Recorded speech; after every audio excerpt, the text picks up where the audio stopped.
Hi everyone, my name is Jeff, and today I will be talking about ideas on Jnana Yoga, which is a chapter in my recently released book, Folding the Mind, Unique Discoveries We All Can Make into Deeper Reality Naturally. And in these videos, I will have been talking about different chapters, themes, and sub-themes in the book. And today, I'm excited about talking about Jnana Yoga. The poster behind me is a poster for the Enlightenment album that was created many years ago by Zazen, which is a group a group of musicians who studied with Dr. Frederick Lenz, also known as Rama, and I studied also for many years with Rama. And I will have a link in the description of the video, not only to the Amazon page where my book is, but also to my website. And on the website, you'll be able to find in the meditation section, be able to access have the link to the Enlightenment. It's free, the Enlightenment CD, which is for the morning meditation.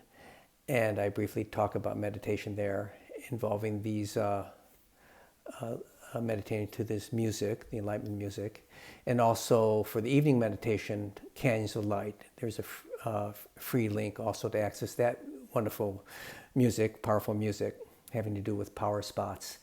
And I highly recommend both albums for both your morning and evening meditation. In regards to our topic again, Jnana Yoga, I'm very excited about Jnana Yoga. It's a very powerful type of yoga that you may or may not heard about. My own teacher was quite a amazing teacher when it comes to Jnana Yoga, which is it's a vast subject. And one way of looking at it, at least one way that I look at it, is that we use our intellect, a reasoning mind, logical, analytical mind, actually in a way to go beyond itself, using the intellect to go beyond the intellect. And in regards to my own teacher, Rama, he did a type of did many things, but in regards to Jnana Yoga, one way to look at it, at least I look at it, is that he would project a very powerful type of energy towards people, for instance, when we were in the meditation hall, let alone other scenarios. But in the meditation hall, there was such a projection of power and energy and light, such as Shakti, which is an external form of Kundalini energy, that would just kind of run through all the people in the meditation hall, through their minds. It would just kind of blow away things. It was very, very powerful.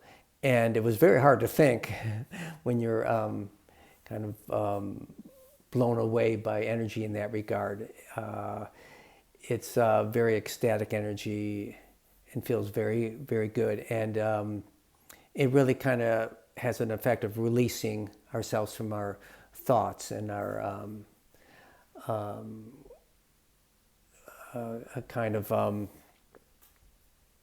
way that we're stuck in our reasoning mind, in our stuck within the limitations of the intellect. So along with this energy that is impacting our intellect and the way we're thinking, he would say, when he was just talking, this had another interesting kind of energy to it, and was another component of what was going on from my point of view.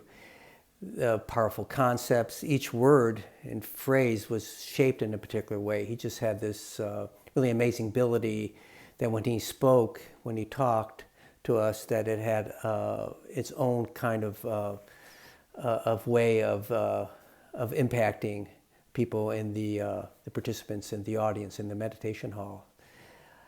And this had a way, because we were loosened up by the wonderful energy that he would be projecting, that we were more open in a way, and more still using our intellect, using our analytical and reasoning mind, but it had a different type of feel to it. We had a different receptivity to the things that he would say that were all very powerful and deep and truthful. And I felt personally it impacted me in a way that having to do with Jnana Yoga, in a way that I could more understand intellectually and with my reasoning mind what is taking place from that point of view in a deeper level of myself. So it was a way of using outer experience to reflect on inner experience, inner knowledge, in a very exciting way, fun way.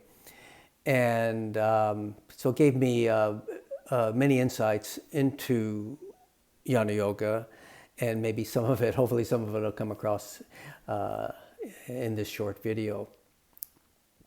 Some of the teachers that I mentioned in my book in the Jnana Yoga chapter are very powerful teachers, well known in Jnana Yoga and other aspects of self-discovery, such as Ramakrishna. He's very known, for instance, by the classical two-thorn type of analogy. So there's the thorn of intellect, which is a thorn in our leg, and this can be looked at as a type of limitation that actually impacts our access to higher light, because of just the nature of the way our intellect can affect our perception. Intellect, of course, is very important. And this is a type of way of using, looking at intellect as its limiting component in regards to self-discovery. And that a second thorn of knowledge is used to remove the first thorn of type of ignorance, and then both thorns are thrown away. That even knowledge that can reveal higher light, can show us a way to access our inner type of light, also can become limiting in itself. So a lot to that particular analogy, but Ramakrishna is another amazing teacher who lived, I believe, over 100 years ago, and it's also worth checking out. Another amazing teacher who I mentioned in the book is Ramana Maharshi, and he's classically known as one of the grandfathers of the more conventional type of Jnana Yoga that we are more familiar with to this day.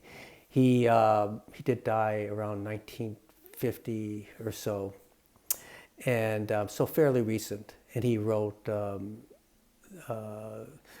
Am I? And also many of his things that he talked about is recorded by his disciples in various actually well-known books also. And he was very big on for instance, we are not the body, we are not the mind. Self-inquiry was a powerful practice of his. And I've always been enamored by the various things that he has talked about. And to this day, I watch many YouTube videos about actually, many of his disciples have talked about Jnana Yoga and have interesting insights that I recommend. In this book, I also talk about segmented awareness, the idea that awareness can naturally segment itself, in interesting ways, and we ourselves represent a type of segmented. We are segmented in the sense that we have outer experience. We have a part of our awareness that is really good at perceiving our physical world and how to operate in it. And there's also our inner experience, a different subtle experiences having to do with more with our subtle physical body, and inner experiences touching into inner knowledge and light and so on. And we perceive that in a particular way. So then it becomes a matter of where our focus is predominates, and be able to be more fluid in our mind and in our actions, to be able to operate in both of these types of segmented awareness: the outer world and our inner world. And a lot going on there, but this is something that I have reflected on and consider part of a major part of what is going on in Jnana Yoga. And I also finally talk about a particular teacher who taught in Mumbai, India, and I believe he did die around 1981 or something. So he's also fairly recent and also very good and well known in the conventional sense of Jnana Yoga, and had a very refreshing style, a very spontaneous style that was really challenging to people that came to his small little home in Mumbai. And something about him grabbed my attention. I just liked his style and his kind of way of going for it and challenging people about their self-reflection and the way they their thoughts about themselves, the way that they conceive of themselves. And he did write the famous book "I Am That," which I recommend. It's a fairly thick book, but very challenging things that he talks about that helps people question what's going on in their mind and in their patterns of the way they perceive. And I find it also a very powerful type of Jnana Yoga type practice. Well, this is just a brief introduction to this vast subject, so I probably will go into all these things in other videos in different ways and from different angles. But I at least wanted to say, talk about it a little bit today. I actually haven't had a video in a while, and so I'm happy I'm getting this information out there. And thank you for paying attention to this video, and there will be more coming. And have a great day. Thank you.